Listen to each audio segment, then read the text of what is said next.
Hi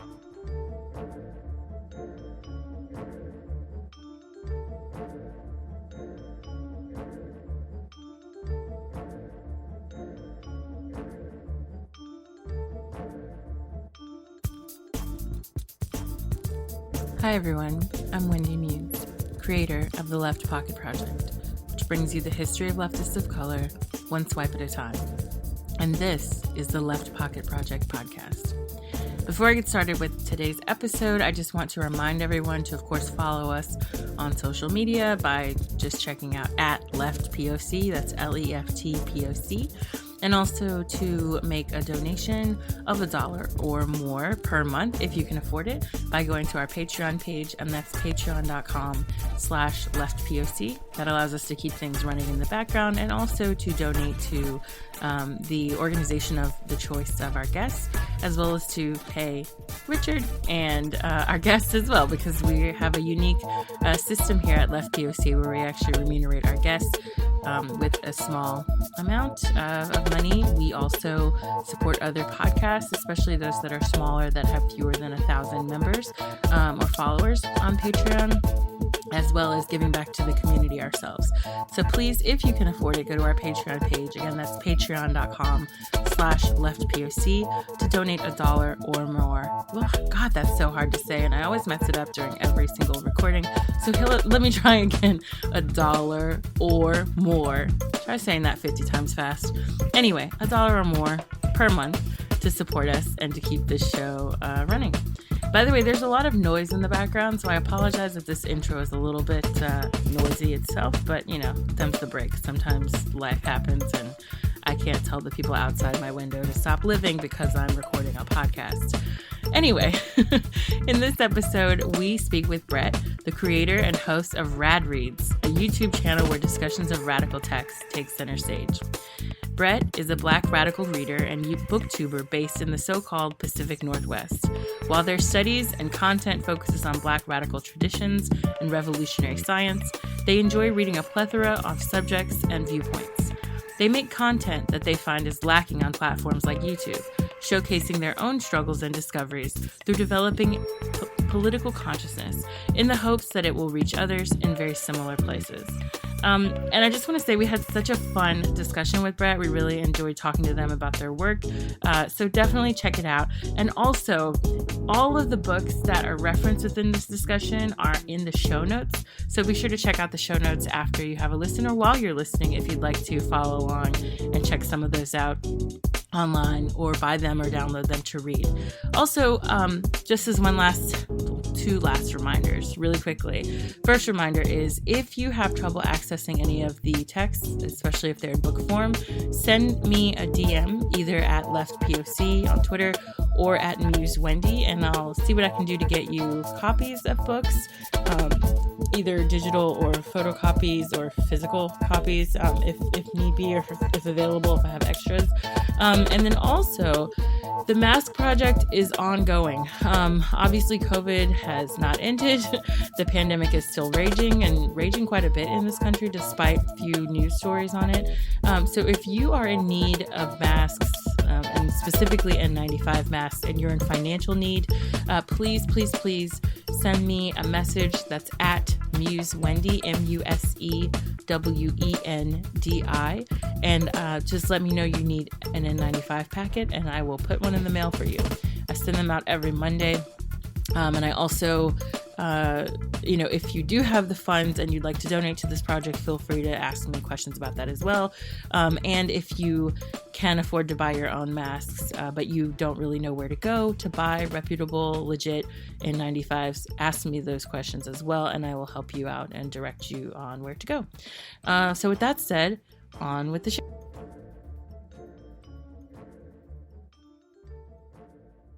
Thank you so much for being with us here today. Welcome to the show. And I want to talk to you a bit about your project, Rad Reads. So as you may know, because you said you've admitted that you were a listener of the Left Pocket Project, right?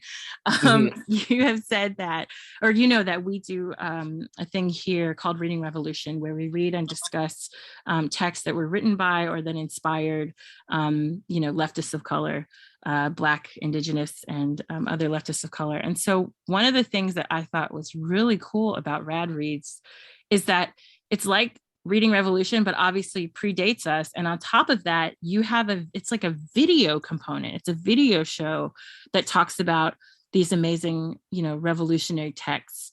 So first off, like right off the bat, I would just love to hear a little bit about when you started Rad Reads, how it got started, and what kind of inspired you to do it. And also if you could just tell us more about the program itself. Well, thank you for having me on. Very excited to be here. Rad Reads was something that had started just because I had stumbled across this thing called BookTube, which is a bookish community in the corner of YouTube. And, I was looking up something else and I had accidentally come across it. And I thought that was really neat, that there's like a whole community of people talking about what they're reading and being really creative about it, making things like book tags, challenges. So I was like, oh, that's neat. And I had noticed the more I was watching, I'm like, I don't see a lot of nonfiction on here. I feel like that would be kind of neat to incorporate that. So when I first started the channel, and you can see this if you go into the early videos, which I do not recommend, but if you venture towards the back, I have a lot of like different types of books than what I do now. So kind of what Rad Reads is today is kind of a consequence of years of really honing in on it. So I wanted to add more nonfiction.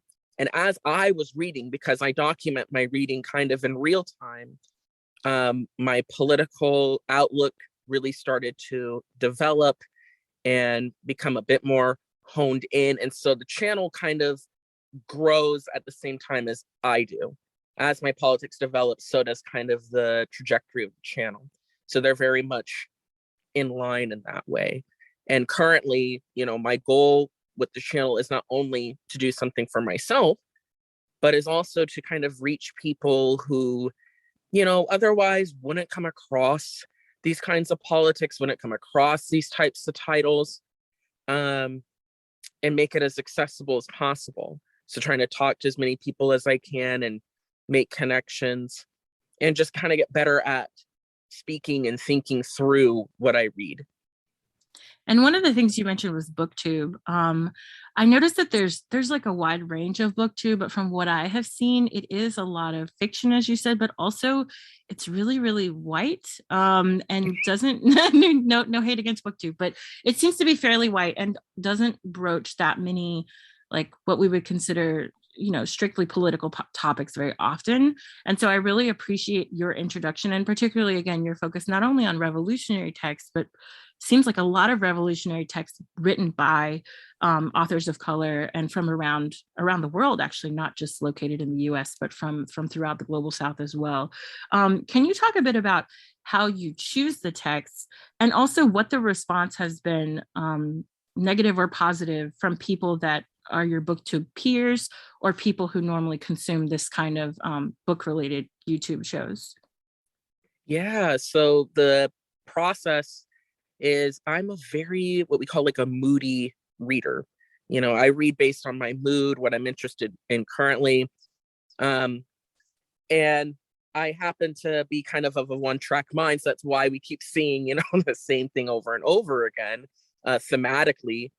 So I'm always trying to find more texts from particularly Black revolutionaries. And when I talk about them, it's been overwhelmingly positive, like alarmingly almost, like, because a lot of the BookTube peers I have, tend to be white liberals. And a lot of these texts are quite antithetical to that, and make it a point to be antithetical. But a lot of people seem to be quite interested. And I think, it makes sense from their politics to me that this is very new to them, that they've never heard these things said this way, had this kind of analysis, or even seen this kind of political praxis before, or even thought it was possible. The negative response, it's funny, the negative response is so minute that it's actually only been about one particular thing. And it was when I was talking about H. Rap Brown's memoir, his autobiography, and it has the N word in it. And I've said it on my channel, but only in the context of saying the title. And I've had quite a few people say comments about, why did you say that? Or you seem to have said that a little too easily for me. I'm like, girl, go somewhere. It's the name of the book. But thankfully, that seems to be it for the negative. But most people seem to be very, very receptive, which I'm glad for. So wait, just to clarify for people who are listening, right, because they may not be looking at you, we're going to put a picture of you, of course, but for people who are listening, do you identify as at least a person of color? You're not a white person, right? To clarify for the audience. So, yeah, no, I'm Black. Okay. Jesus.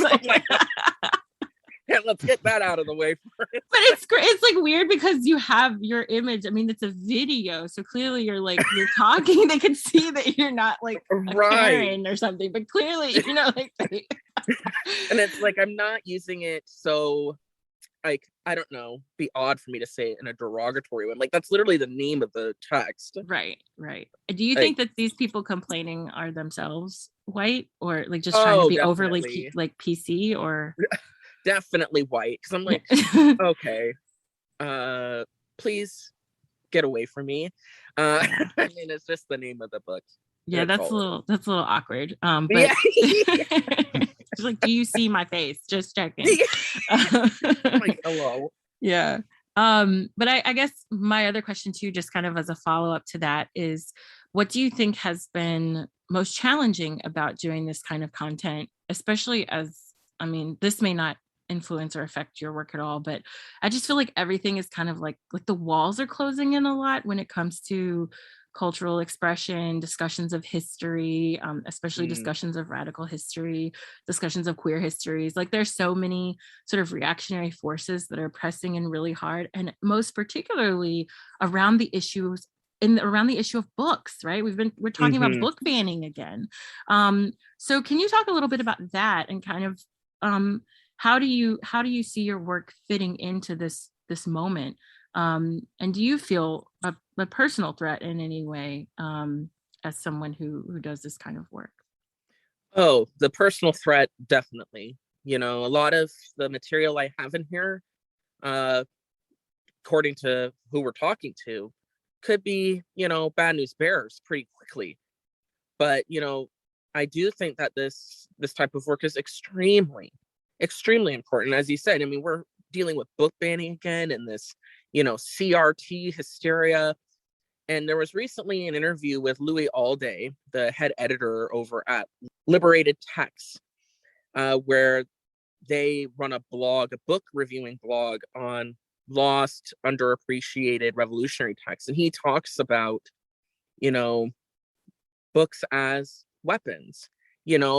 Sure, the digital age has certainly changed some of the ways that we access information, but books still remain, in his opinion and in mine, a very important source of political fervor, of consciousness development. And as proven by this insistence on banning books, I think that just proves the point, which I think only highlights how important it is to constantly read and to share what you're reading and to encourage others to. Absolutely. His work has been really, it's been pivotal just to watch even the transformation of his politics too. Yes. How he uses Twitter, I think, very effectively to kind of put out a political message.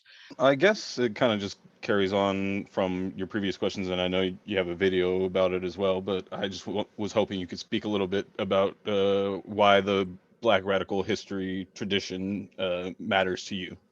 It matters to me because, well, of various myriad of reasons, but I think the most important reason is that I can see that, what I'm striving for, what the collective we are striving for, has been attempted before. That we're not having to we don't have to reinvent the wheel. We don't have to start from the absolute bottom. There is precedent for what we are trying to achieve. And there are lessons that can be learned. And, I think that it makes it all the more alarming at how hidden or destroyed or censored this history has been. Because I can only imagine what people could be capable of if they knew of this history. And, I'm still learning a ton myself.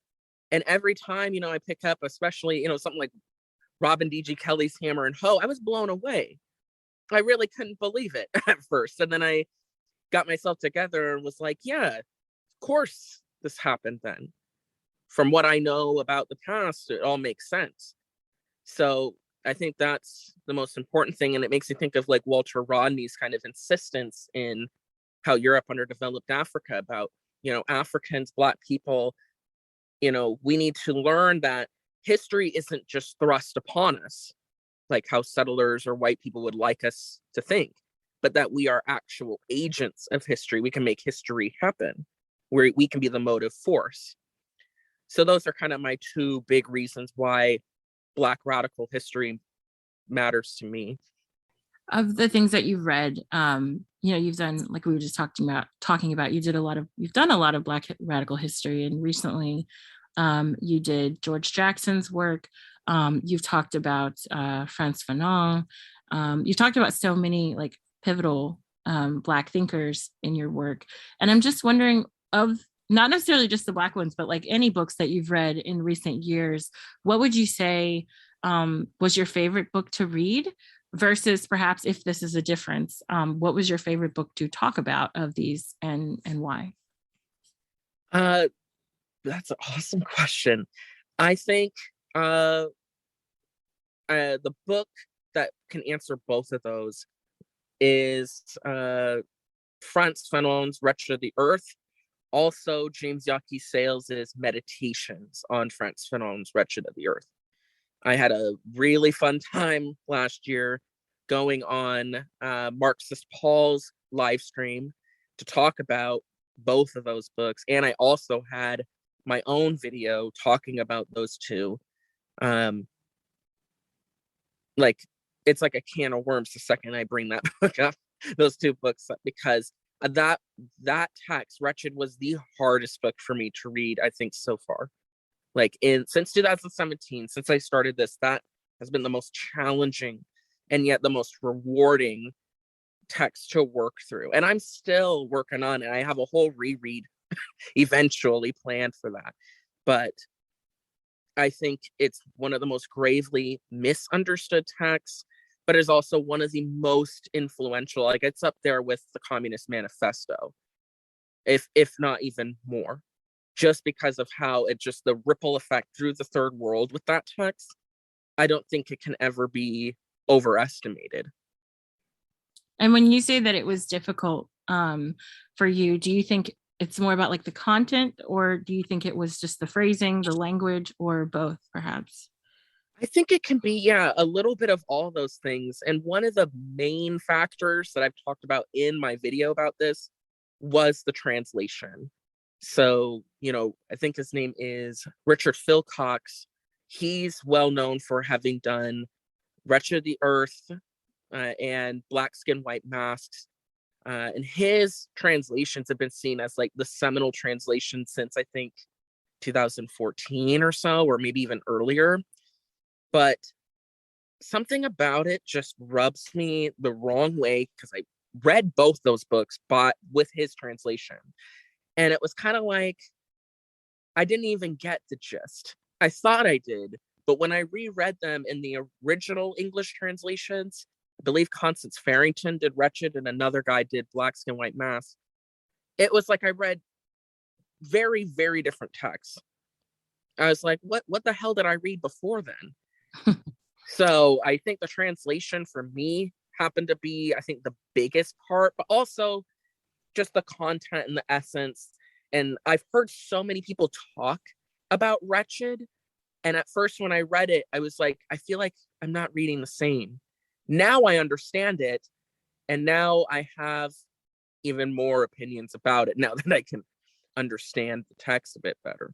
Translation makes such a difference too. Like I translate I've worked as like a legal translator, and then I've also engaged in book translations and whatnot. And it makes such a difference. Like I've recently translated something that's kind of a seminal Brazilian text, and the person who did the most popular translations of it in the US, it's just so wrong. Like it's it's like it's so bad, and it's frustrating because it's like of a very important Black Brazilian woman, and part of me is like, I wonder sometimes, like who, I don't know anything about the translators, but once you kind of look at the timing, like, oh, the 50s, 1960s, most likely it was someone who didn't necessarily speak Portuguese originally. Maybe they spoke Spanish and they were translating from the Spanish version. Some of these people may be state agents, right? Because at that time, especially, the majority of the people who spoke multiple languages, right, were like working for the State Department. So it's really fascinating when you revisit some of these texts and you see especially if there's been more than one translation, and if you can compare them over time versus the original. Like I read French, but I've never read Frantz Fanon in French. I'd be curious to see how it stacks up to both translations actually that you mentioned, because there's so much that can get lost in that process. It's really frustrating. Absolutely. Yeah, for sure. So I was also wondering, just like thinking further through Frantz Fanon, because Frantz Fanon himself is sort of like he's a complicated figure, to say the least, especially with regard to like what I've read, thinking about gender dynamics in his work, and how he kind of positions Black women versus Black men as colonial subjects and things like that.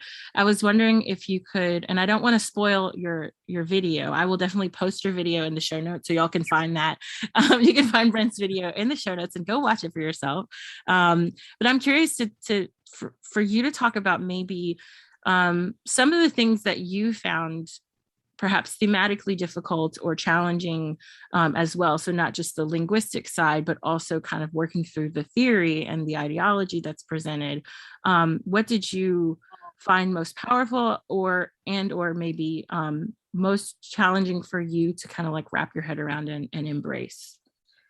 I think the most challenging for me in Wretched, and this was clarified for me by reading James Yaki Sayles' meditations on that text, was just how important consciousness is to this whole revolutionary project, or this kind of Fanonian sense of humanism, which is, to not model yourself after European modes of humanism, but to kind of transform and create a new human, depart from this compartmentalized settler colonial regime, completely abandon it and create a new. I think that was the hardest for me to grasp, just because it's kind of, in Fanon's sense, it's the foundational piece to everything, to the, armed struggle, to struggling with the national bourgeoisie through the national liberation process.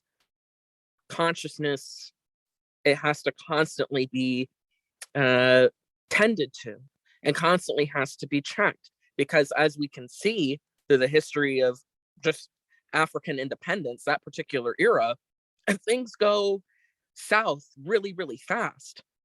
It doesn't take a lot. But something I noticed when people talk about Wretched a lot, not everybody, but a lot of people, they talk a lot about that first section on violence. And while, yeah, I'm not disagreeing with any of the proponents in that section at all, I don't think it's the most important or the most pivotal part. Is it the most exciting piece? Is it kind of the most profound, revelatory?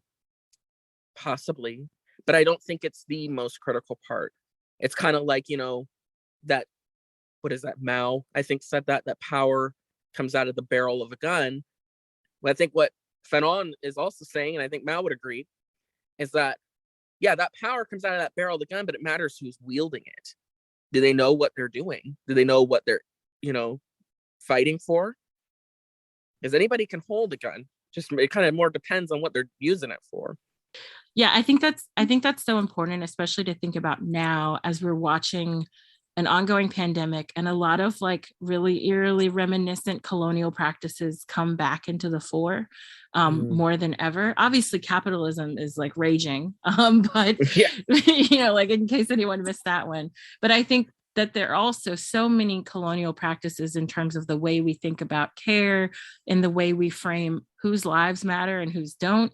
And especially, of course, most obviously, the way we deal with disease itself, and who's on the front lines and who's dying at higher rates, and why, and the way also that people are wielding disease itself as a weapon against marginalized peoples. You know, it's just kind of terrifying to think that we're like reliving a lot of stuff that we thought was maybe done in the 1600s or the 1700s, and now we're back at it, like very short period of time. Yeah, but anyway, those are just like my reflections on what you said. But I think instead of, some people are trying to not hyperfit, but like superimpose a reality onto the current situation that doesn't quite fit.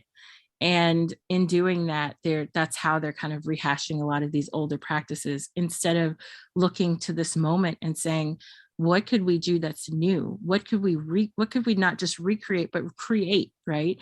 The ways we think about disability, the ways we think about disease and illness, the ways we think about health, the ways we think about care, and labor even, right? There's so many opportunities to reimagine. I keep saying because I'm conditioned to that, right? I'm conditioned too. But so many ways that we could imagine something different. And instead we're being hit with a, like, no, let's not do new. Let's go back to a time that also wasn't settled, right? Like 2019 wasn't a happy time. And we talk about the time before, but pre-COVID was also not necessarily rosy by any means. Yeah. So I think going back to a quote unquote normal is defined on terms that are dehumanizing for many of us, and if not all of us, right? If we're thinking of ourselves as workers, as human beings, et cetera. So yeah, just kind of an interesting connection there. I was just kind of curious whether you had come across any, talking about imagination, any fiction works that have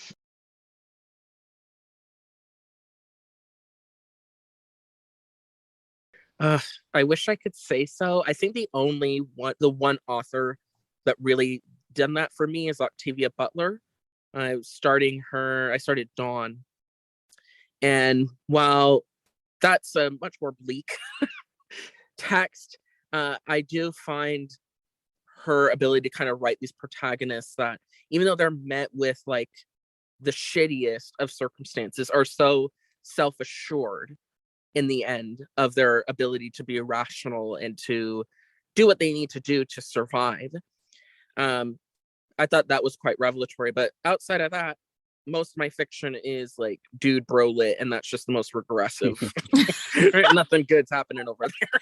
Wait, what is dude bro lit? You can't just drop that and not explain what that is. I'm not on BookTube, so I don't know what that means. What is dude bro lit? Dude bro lit is like those guys you always run into and they're always like, you gotta read this, and it's like Infinite Jest, or it's like Bukowski. They think it's like the film bro equivalent, when they talk about Pulp Fiction being this all-time greatest film of all time. And it's, it's cool, but it's not, extremely earth-shattering. I just seem to like things written by grumpy white men because it's an escape for me. I'm like, if that's all you ever have to worry about, okay, I mean, that's nice. I mean, Jesus. That is hilarious, actually, because I was like, of all the people to be escaping through, I guess picking like the most privileged kind of makes sense, but like, it's so banal, and it's usually this. It's written by people who are so self-obsessed. There's not a big cast, so it's easy for me to pay attention. Yeah. So then, would you have a fave of? Do you feel like there's maybe some dude brolit that like was somewhat revolutionary in some way, or like kind of dovetails into what you have done that's more, or have read that's more radical? Or can be like read from below or something. Yeah. Like, I think one text, and I mean, I should have stretched before making this reach, but possibly Bukowski's Ooh, probably his first two books in one of his series where it was his kind of alter ego. I think it's called Factotum, and it's just about being a post office worker, and it is really alienating. And he becomes, an alcoholic as a consequence of it, and just kind of surfs through several jobs afterwards. And you can just feel kind of the misery that this guy is going through. The main character is kind of a piece of shit, but the conditions that he's living in are hardly survivable. Talking about soup kitchens and all that. But outside of that, most of my fiction is not really keyed in politically. And I'm trying to change that. I got some Ursula K. Le Guin. I went and bought a shit ton of Octavia Butler, types like that. But I mostly read nonfiction and talk about my nonfiction because the fiction I read is toast. Yeah, I think that's fair. So you mentioned Ursula K. Le Guin and also Octavia Butler, who obviously, are kind of like canonical texts or canonical authors in this area of fiction, but kind of highly dystopian fiction, but in some ways imaginative fiction, thinking of a better world in some areas. I'm wondering what you think about that genre and how it tracks with revolutionary nonfiction. And kind of, have you been able, because for me, sometimes when I watch things nowadays, especially that are dystopian, I would say after like the Black Lives Matter kind of awakening that we had when it first started, actually not the most recent one in 2020, but like in 2012, 2011, the rumbling starting there.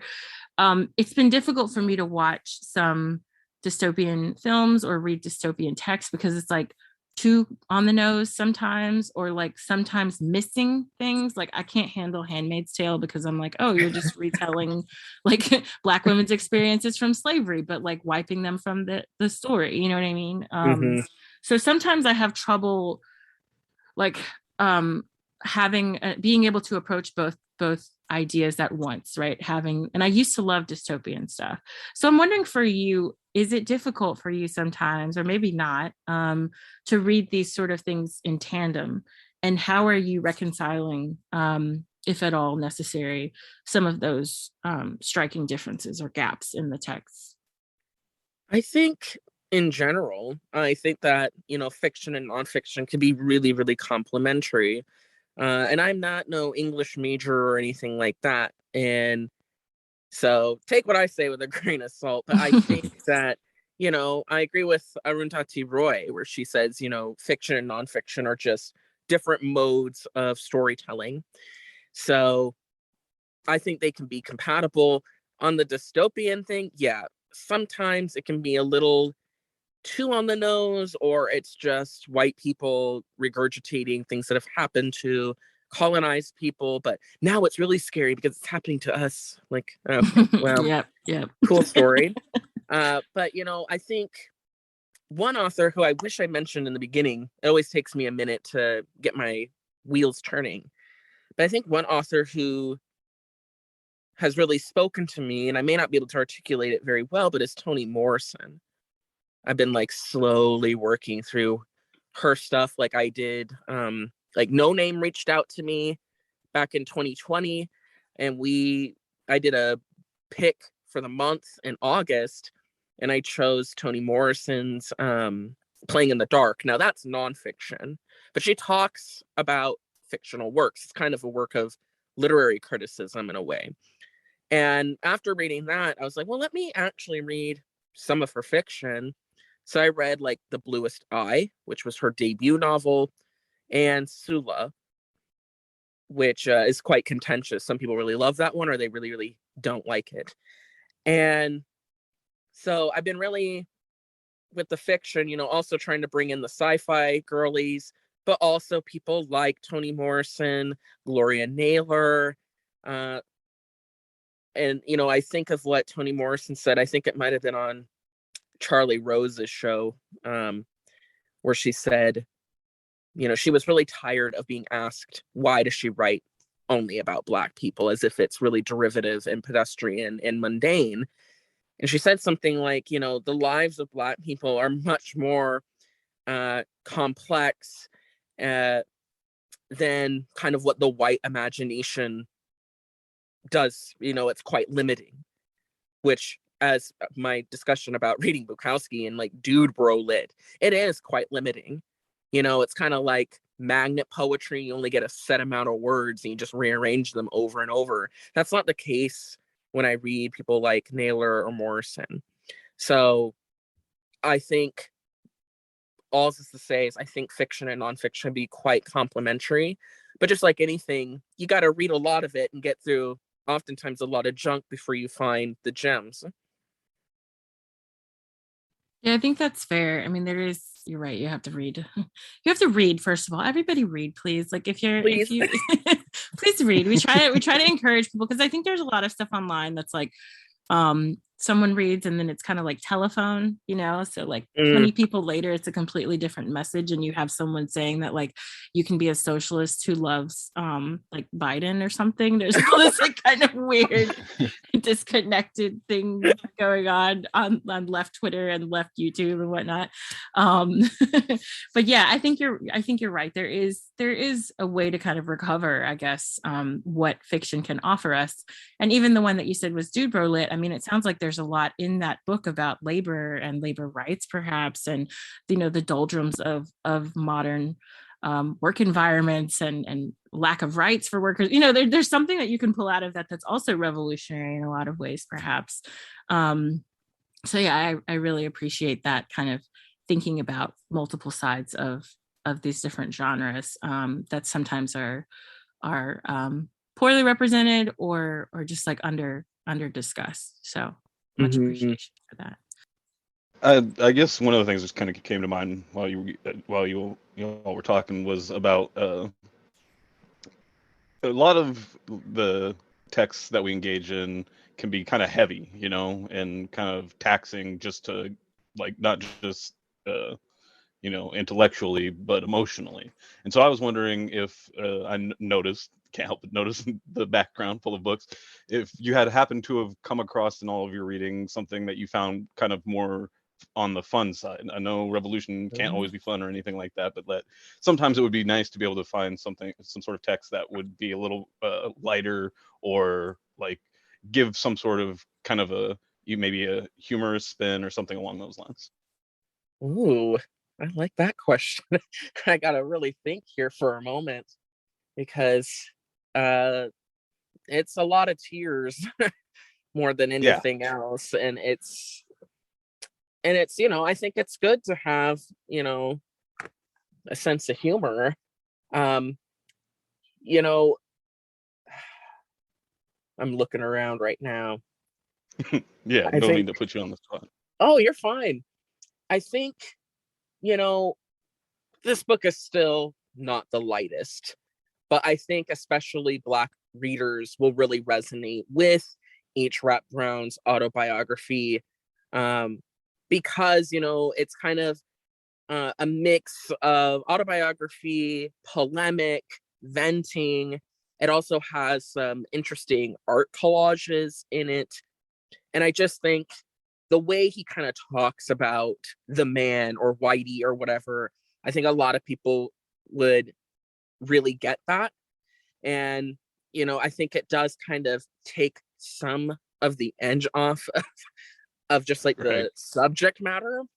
But, I'm sure there are texts that are a bit more lighthearted, but I think I'm probably not the best person to ask in that department, unfortunately. Oh, no worries. I just it's like I mentioned, like you say, it's heavy stuff, and the content is in the context is always going to be heavy. But like you mentioned with the H. Rap Brown, I think that's a great point. It's just like just those little twists of rhetorics that can like just give you some relief within the text. Right. That's I think reasonable, and I don't expect much more than that. So that's very much appreciated. Yeah. And I think too, like kind of gone on that note, there is a lot of humor, believe it or not, in like anti-colonial texts, not just books, but like pamphlets or sometimes poetry and things like that, because sort of in line with what you said already, Brent, about who's the kind of who's the subject receiving the barbs, right? And usually it's the colonizer.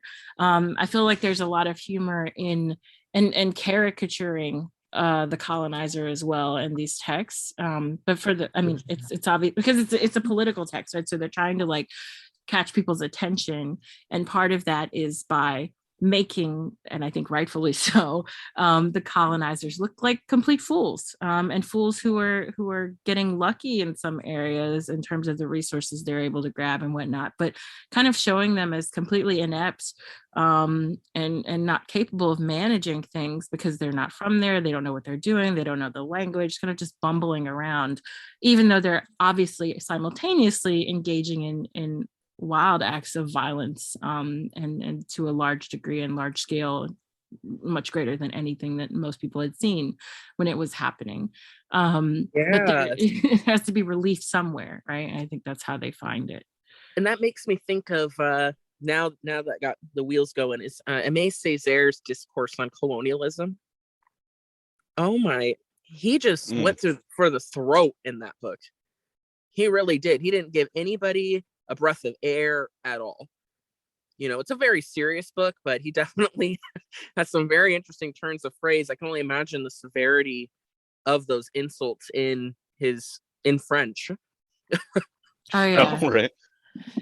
It's on our, and it's funny because like Richard and I have both talked about this book. I've tweeted about this book. Aimé Césaire was one of the like left POC of the week for left POC, the Twitter page, and I have yet. Let's do this right now, like penciling in must add, because it's a short book too. It's like and it's very clear and accessible and like easy to understand. So we definitely should do a reading revolution on Discourse on Colonialism. But I agree, there are definitely some parts, and also when he's talking about like some French leftists and like European leftists in general just being kind of a hot mess, there's definitely some there are funny points in that book for sure. That's a good one. So kind of on that note, I know that you mentioned earlier, Brent, that you had found yourself also changing kind of ideologically as you read these texts. And I would say, and I know Richard would agree with me on this, that like the same thing has happened to us, as we've read many texts, revolutionary texts on our own or for the podcast, and for me, like through school and things like that have really radicalized us in profound ways and made us think about the world and our own politics in really different ways. So I wondered if you could talk a bit about that for us and what that transformation was like for you. And if perhaps there were some books or texts along the way that you found the most pivotal or like kind of groundbreaking for you and your political trajectory. Yeah, and it's been talk about an ongoing process. And I would love to add that it will certainly, for all of us, be a lifetime endeavor. But the biggest ruptures happened through 2017 to, I want to say till now. I kind of started just kind of being disgruntled with the Democratic Party. So, the Bernie deal, the kind of socialist Democrat kind of deal. And then, I got really into reading a lot of Chomsky because he's quite accessible in that way, for better or for worse. So kind of was very interested in anarchism for a little bit. But I think the biggest kind of pivot was reading, one of the biggest pivots was reading J. Moufawad-Paul's Continuity and Rupture philosophy in the Maoist terrain. I'd heard a lot about Maoism, but I didn't really know what it was. And this also is not like the best book to understand what Maoism is exactly. But he's talking a lot about how, Marxism, Leninism, Maoism emerged as a theoretical terrain, not after the Cultural Revolution in China, but rather after some people's wars that had happened in the third world, most notably like Nepal and Peru, and going through the RIM sequence, the Revolutionary International Movement. So I found that pretty earth-shattering for me. Never had heard of looking at the development of Marxism as like a series of continuities and ruptures, kind of like a staircase, right? It's all one thing, but there are breaks within it that go up and down. So pretty much all of JMP's books, but also reading people like Walter Rodney, Fanon, looking around now, Harry Haywood with Black Bolshevik, and now currently, Gerald Horne, been working through his Settler Colonialism trilogy. It's really kind of helped me kind of coalesce a type of framework that I have, which is sympathetic towards Marxism, Leninism, Maoism, as well as kind of new African independence movements or new African revolutionary science. So that those kinds of frameworks and those texts, just a few, have really shaped where I'm at currently. On that note, because I know that on your Twitter bio you have an AIM, which I know you just spelled out for us. Can you talk a little bit more about that? Because that sounds really fascinating and something that I'm interested in learning more about as well. And how, if at all, does it differ from what we traditionally think of as Pan-Africanism? And how does it kind of go with Marxist-Leninist Maoism? How do those things overlap? Yeah, so the new African independence movement is a bit different from Pan-Africanism. And for anybody listening who's interested in Pan-Africanism, I recommend that you read Pan-Africanism, an Introduction by Hakim Adi. And in that text, he kind of breaks down that Pan-Africanism is not like something that can be kind of narrowed down into one definition. It does kind of depend on where you're reading about Pan-Africanism. So is it in the Caribbean? Is it in the US? Is it in Africa itself? The time, the era?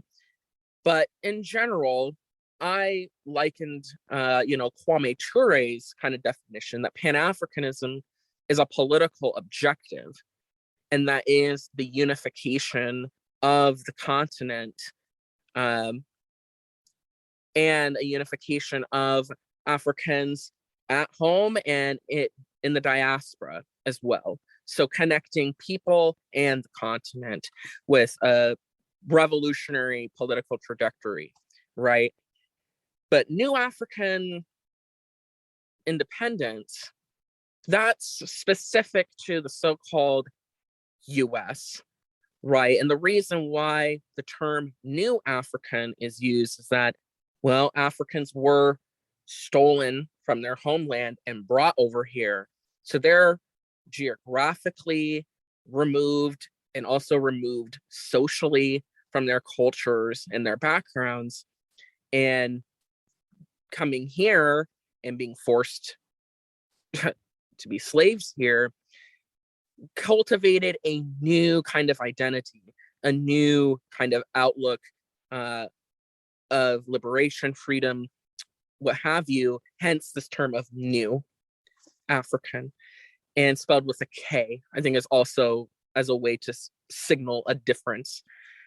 So, and there's a great paper, and I should send the information on that so it can be in your show notes, that kind of breaks down exactly, what is the history of the new African independence movement and its fight for liberation within the US. And so that's where, when we look at the history of Black struggle in the US, there are some people who see this as part of that new African independence movement. So things like slave revolts, the kind of unfinished revolutionary project of Reconstruction and the counterinsurgency and the resubjugation of new Africans that would ensue afterwards. Also, in a way, I guess this is where things kind of start to get hairy because of loaded terminology. But we see things like in the Jim Crow South, civil rights, how that would kind of get wrapped up into other things, Black power. So there's a particular kind of perspective in understanding what these struggles and revolts were about and what they were for. And a text that I just finished that people might be interested in is Edward Onaci's Free the Land, which is a history of the Republic of New Africa. So this building of a Black nation state would come much later, but the fight of New Africans predates it, several decades. So it's different from Pan-Africanism. I don't think I don't think that they are diametrically opposed, but I do think that they have very distinct political concerns and objectives. But I don't think that they're antagonistic. I just think they kind of have certain business and order that isn't completely aligned. Yeah, that's fair. It reminds me of I don't want to call it a debate, but it's more like two theories that often are in discussion, more or less, in the study of African diaspora, which is this idea of roots versus routes.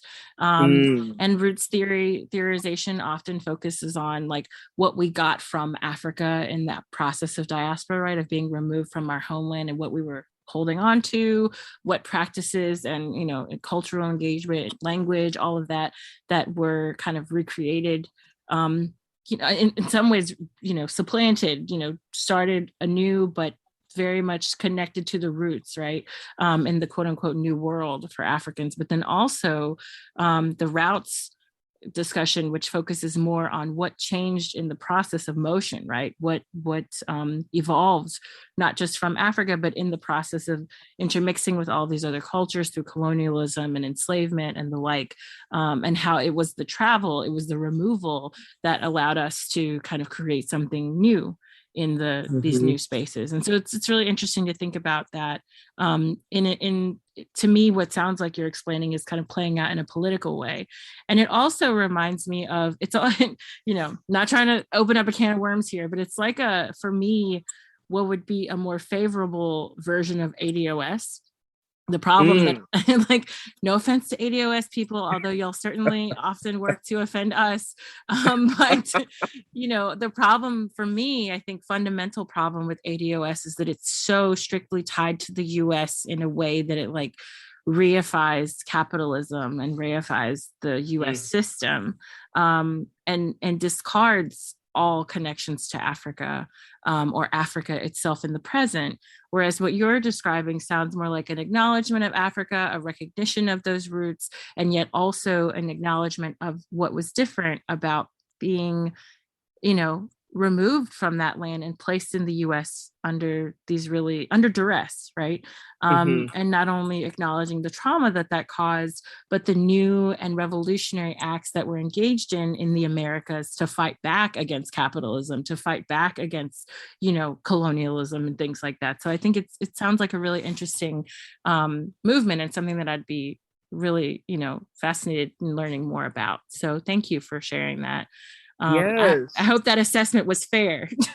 Oh yeah, and if I may add one more thing about it, two particular thinkers come to mind when I'm learning about, new African politics, new African revolutionary perspectives is Senyika Shakur, the late great Senyika Shakur, as well as the late great James Yaki Sayles. And they actually had met before. And, Senyika wrote the blurb for Meditations. And so Senyika's text, Stand Up, Struggle Forward, New African Revolutionary Writings on Nation, Class, and Patriarchy, extremely highly recommended. As well as, and you can find this on Freedom Archives, James Yaki Sayles, who was under the name Atiba Shauna, he had written 11 or 12 journals called Notes from a New African POW Journal, which originally started out just him writing, and then several others would start contributing like an actual journal.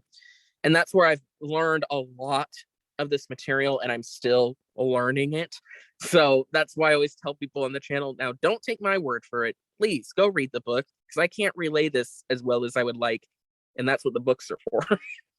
On that note, that people put a lot of effort into making those books, and there's a reason. Like, they go through lots of editing and like refinement, and so there's a reason. And so I as someone who struggles to read, I also remind myself constantly that it's very important. There's lots of critical information that is very well articulated when you have the length and the depth of a book. But I guess one of the questions that I had is that engaging in all of this theory and these texts, a lot of it kind of matches. For me, I know, and I know for many people, it matches their experiences, and it kind of explains things in a way that makes them easier to understand and to kind of reconcile with their experiences, the theory with their experiences. I was wondering if you had any particular texts or moments or ideas that you came across in your kind of evolution and growing that you struggled with, that was challenging to pre-existing ideas that you had and that you had to kind of struggle through. I think because man, that could be so many books. I think one I'll mention is one I mentioned before, which was J. Moufawad-Paul's Continuity and Rupture. It's one of his last chapters in the text, but he kind of breaks down why he thinks, Maoism as a political and philosophical terrain can handle a lot of contemporary questions that a lot of academic disciplines claim they can analyze. So, for instance, he talks about, some of these respected scholars that he kind of calls like rebel scholars. So people like Judith Butler, Edward Said, Foucault, and kind of breaks down, it's not saying don't read them or they have nothing to contribute, but they are anti-Marxist, or at least have sentiments that are antithetical to kind of Marxist conceptions of history, politics, whatever. And he also gets into kind of critiquing things like identity politics, certain I can't think of all the terms now, but things that you would commonly hear in like a women's studies, maybe sociology, a lot of that humanities stuff. And that was like really hard for me because, my background is I never finished school, but I studied political science as well as sociology and women's studies. So he's like coming for things that I like held in a very kind of coveted position. And I was like, well, geez, take a chill pill. But the more I really sat with it and read it and also listened to his interviews, he wasn't critiquing these like a reactionary would, and certainly not with like a reactionary retort, but saying rather these have very grave shortcomings and they can't compensate for all the things that they are missing, such as these are often like frames or lenses to analyze or see something, but they don't have any solution. They don't have any other proposition for an alternative. Like all they're really good at is pointing out X, Y, and Z, but not how to bring about ABC. So that was particularly challenging for me, and kind of realizing some of the things I had learned in school were this, not to sound like fucking Jordan Peterson or anything, but these kind of postmodernist kind of understandings of contemporary problems were lacking, to put it very, very kindly. And so I'm very grateful for him to have written that, especially I think if you were to like to tweet that, I feel like a lot of people would be up in arms, and it's very easy to kind of get lost in that and not really, people aren't listening to understand, or listening to respond. And that's something I had to learn how to do with his texts and many other people's works too. I think that's an excellent point. And identity is definitely one of the heavily co-opted kind of concepts that's helped the Coambi Collective and River Collective and others have done a lot of work, and it was just essentially hijacked by a liberal movement and very reductive. And but as you say, it's also very prolific for people who want to find some sort of sanctuary in the U.S. political space, that seems to be the only safe place. So it gets very ingrained into people, and so like that's definitely something I think is very challenging for a lot of folks. So I'm very thankful for you sharing that. Yeah. So I'm going to switch gears totally, y'all. You're going to get mad at me, but this is my final question. Thank you so much, obviously, for having been with us. It was great speaking with you.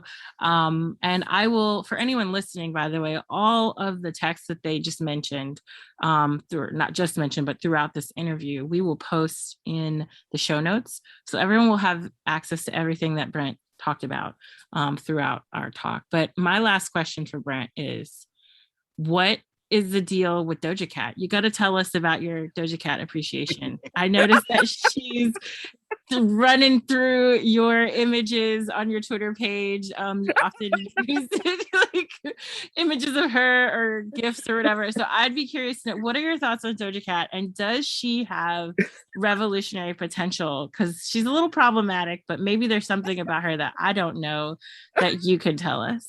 I'm fucking crying. Oh my god. I don't know if Doja Cat has revolutionary potential. From the looks of it, probably not. Unfortunately. But I will say she's just one of the girlies. Like, she can make bops, she can sing, she can rap. I like her sense of humor, and as you can tell, great reaction image material. Mm-hmm. I mean, she's already got it all in the performance aspect, but now I got reaction images. Yeah, I'm just a big Doja stan. I try to because I'm like a big stan of her and like Megan Thee Stallion and all this, but I'm like, this is like, I'm sometimes really anal about what I post, being in line with kind of what people expect of me, because they follow me, they expect politics, but instead they're just seeing me spiral online. And so I'm like, oh, sorry about that. But yeah, big Doja Cat stan. I'm always listening to her stuff, especially after this whole conversation about how bleak, everything I read. Sometimes I just need like 5 minutes to turn this little squirrel brain off, and she's great for that. I think that's totally fair. So Richard knows this about me, but I have a unique love for Real Housewives and other like trash reality TV.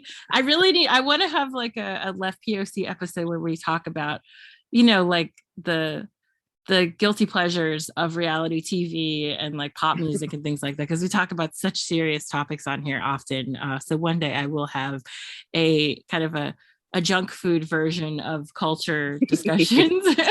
And we would love to have you back for that, considering your love of pop music, or at least being a stan particularly of people like Doja Cat and Megan Thee Stallion. Oh yeah, that would be an awesome episode. So we'll put a flag by your name, Brent, and we'll be sure to have you back if and when that happens. There may be like a maybe as a hot girl summer of sorts. Ooh.